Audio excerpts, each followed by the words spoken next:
To Osun State, where Nigerians have been advised to uphold integrity and represent Nigeria well in any international agreement and transactions.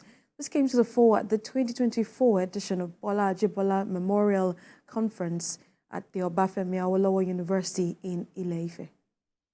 The world, they say, is a global village operating a global market for physical and virtual traders. International trade is, however, controlled by several elements, including global supply chains, currency exchange and forex market, trade agreements, transportation, logistics, among others. With the theme, Impact of International Laws and Agreements on Global Financial Systems and Cross-Border Transactions, this conference focuses on eliciting exposure for more profitable international trade flows for Nigeria.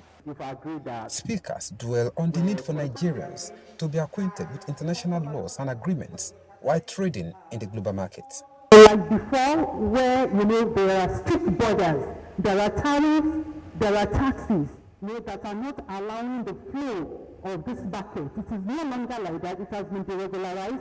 It has called in more investors into the country, and now here we are having financial transactions, and which needs to be guided, which needs to be protected, one for the sake of the country and also for the sake of international transactions. There are laws that govern these transactions, and violations of this law attract sanctions and penalties.